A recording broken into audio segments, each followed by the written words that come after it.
And we know in long-term care, the average life expectancy, at least in our world, was about 31 months, because there's a steady decline of people as they lost their, became more dependent. Well, to our amazement, people did very well. They were in more of a home setting. They didn't have to be regimented like they would be in a normal facility as far as eating and bathing and those type of things. They had their support. But it was a cost to the region of this, giving that support of 2-to-1 staffing of $1,000 a month versus $5,000 a month, about what it would cost us in the facility. Interestingly, at that time, we had a facility there. It was a small one of about 19 or 20 beds. And using the Alberta RUGS case mixed index, which I think it was about 85, 83, 85 was the CMI. I don't know if I put it down there. It wasn't very long, and the CMI of the people that were in our lodge was 83.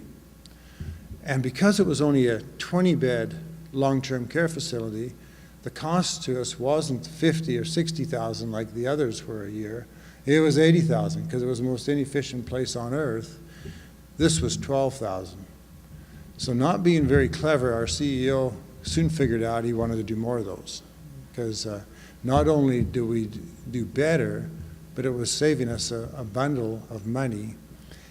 Also, we found that of the people that went there, where normally you go into long-term care and talking to our people in charge of the single placement, they couldn't remember the last time that we had placed someone in long-term care.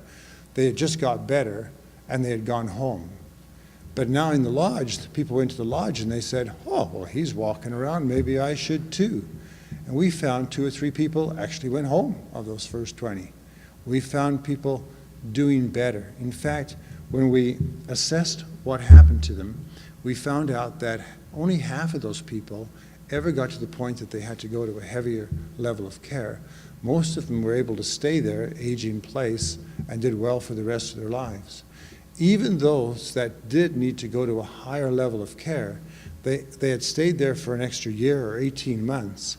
And so you know how we talk about the rectangularization of the curve, where if we can keep people healthier for longer and then they have, you know, their demise, at least we've kept them healthy for longer. So we had people going home, we had people staying there, and we had people doing better for longer. Well, we did 2 or 3 of these experiments, and it wasn't long before the board said, I don't care what the budget is, if you can convince another community to do this, we're in. We want it done.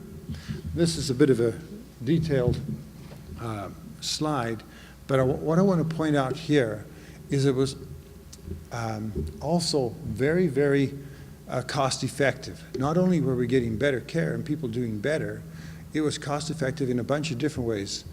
The next way that it was is that each one of the lodge were measured by how many people were there, and they were basically, it was 20 people being taken care of in the lodge with the system I told you, but there was also a whole lot of other home care that was going in there that we were paying for. But we found out that the people that were there doing those regular shifts could also take care of that home care. And so we had the added benefit of the system value of that as well. And so my home care director told me that she worked it out, and for all the people that were in home care, those that would have been in long-term care, and all those that were heavy, that were in getting home care as well, the cost to us came to about $3,308 a year per person.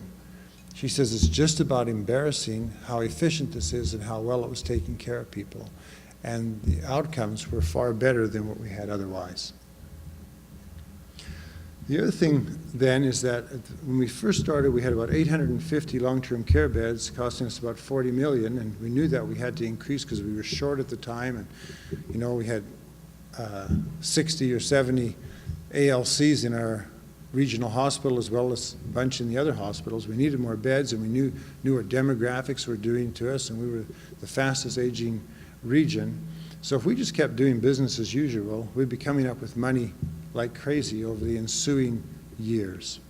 And so, but we felt that if 20% of our people were able to go to the enhanced lodge at prices like that, there would be immediate, well, it would be savings, I guess not immediate, but of substantial dollars.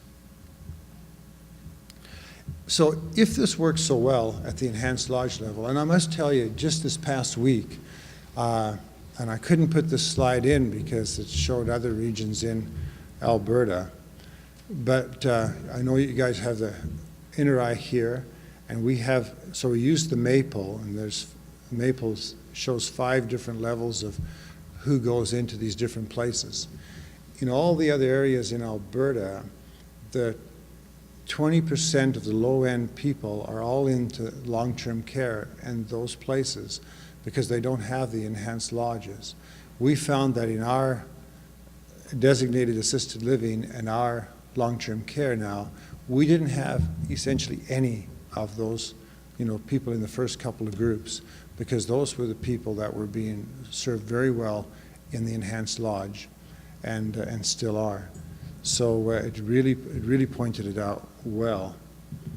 And if I could say so, the lady that worked for me in charge of this for the region has now just been given the job as the senior vice president for Alberta for seniors options. So they want it to happen.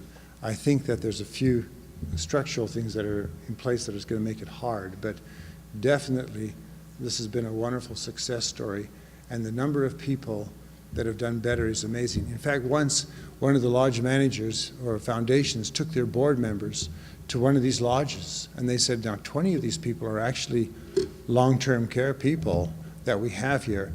Could you please tell us which ones? And universally they couldn't. Maybe if they were smart, they could have told by the thicker spoon or whatever, but they were doing so well that they couldn't, and yet they were getting those small things that would have necessarily knocked them out of their homes into the lodge. So it really, really worked well, and I'm not sure exactly what housing you have and what cooperation it would take, but there's a huge opportunity for savings, and also people do better. If you don't put them in a facility, they will do better, in our tests with our MDS and inner eye and stuff have shown that. So if that worked for the enhanced lodge, we thought, let's push the concept. Rather than have facility long-term care, let's keep these places their homes. Let's see if we can build homes, but build them in a community-type center. And so we came up with the designated assisted living. Designated means that we pay, and everyone has assisted living. I hate to use the name. I wish it was called something different, because you'll soon see that everyone's doing assisted living, so I'm talking about nothing new, but that isn't so. Phil Godet, who's the